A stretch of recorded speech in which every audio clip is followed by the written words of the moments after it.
everybody, and welcome to Reviews That Don't Matter with Jessica Hitt. My name is Jessica Hitt, and this review is going to be a continuation of March Marvel Madness, or Marvel March Madness. I have not decided yet.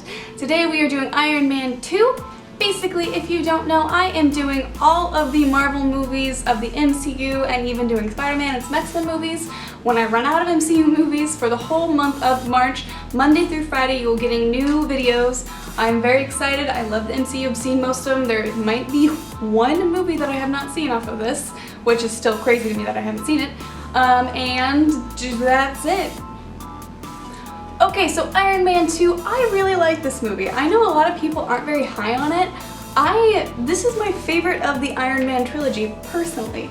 If you watched my video yesterday, you know that I wasn't very high on Iron Man until I just rewatched it, which the first one now is more entertaining, I guess, than when I first watched it. I thought it was boring the first time I watched it, but now a fan of Iron Man 1. Iron Man 2 I just think is a great movie from start to finish. I genuinely think that, and I don't know why people are so harsh on it. I think that the action scenes are great. You get to develop the characters a lot more. Jon Favreau comes back to direct this. He's happy in this as well. You get your first glimpse of Scarlett Johansson as Natasha Romanoff, aka Black Widow, which is just a great entrance for her character. You see more Nick Fury. You get to actually get into the romance of Pepper Potts and Tony Stark, and as much as I might not like Gwyneth Paltrow as an actress, they have pretty good chemistry, so it works, you know? Plus, you get Don Cheadle as Rhodey, and that, to me, is a big plus, because I like Terrence Howard, but Don Cheadle is Don Cheadle. I said that yesterday, but I do really believe that he's awesome. Iron Man 2 picks up a little bit after Iron Man 1. The world knows that he is Iron Man. Everybody knows this. It's being broadcasted everywhere. But Tony's actually starting to die from the palladium, I believe, that's in his arc reactor. Basically, the thing that is keeping him alive is also slowly killing him, and he can't figure out a way to not make it kill him. So he's actually going to self-destruction mode, and he's drinking a lot, he's partying a lot, he's not listening to people.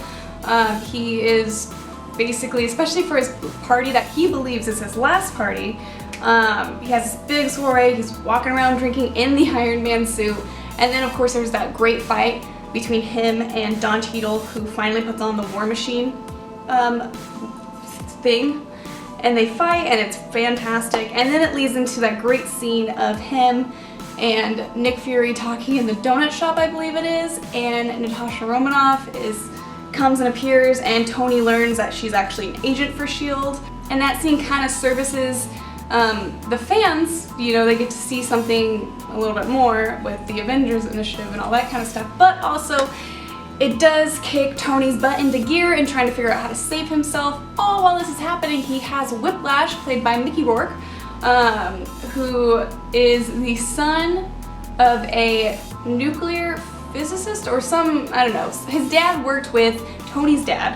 Whiplash's dad worked for Iron Man's dad, worked with them, but then Whiplash's dad wanted to sell their product to everybody, and I think it was a nuclear something. It wasn't good, basically. And so Tony's dad had him deported, and they got sent to the Gulag, and that's basically where Whiplash grows up, and then he sees on the news that Tony Stark is Iron Man, and so he basically is trying to replicate the suit in a way with these cool lightning whips going on, which I liked the look of Whiplash. I'm not sure I cared necessarily for the villain Whiplash, and that's just, Marvel's always kind of had a bit of a problem with their villains. Some of them are really great, but most of them are very forgettable.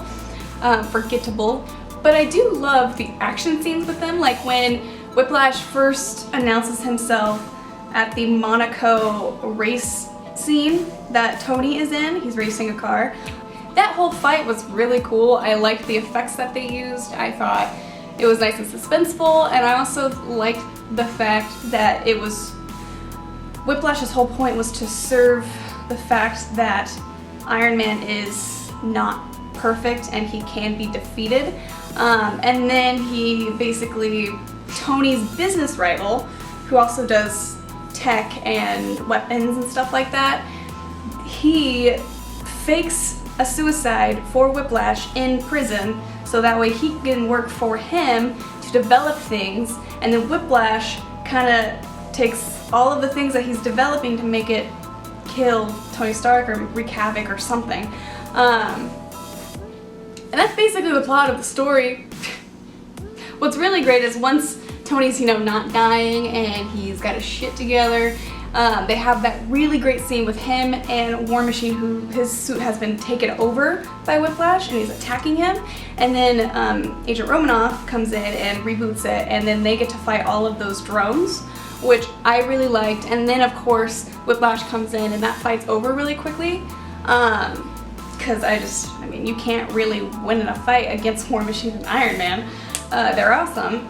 And then of course all of the suits are self-destructing and he comes and he whisks Pepper Potts away because she's about to get blown up. Overall, great movie.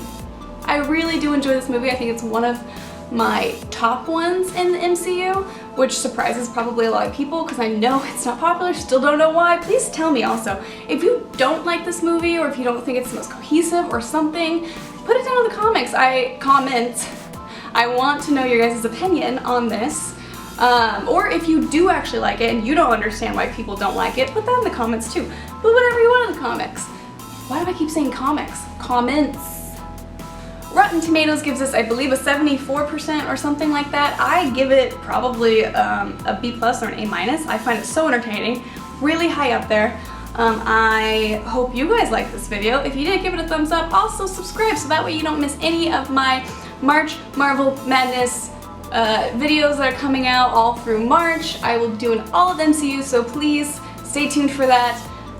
Tell people if they like comic movies that I'm doing stuff like this. Anyways, like, comment, subscribe. See you tomorrow. Bye!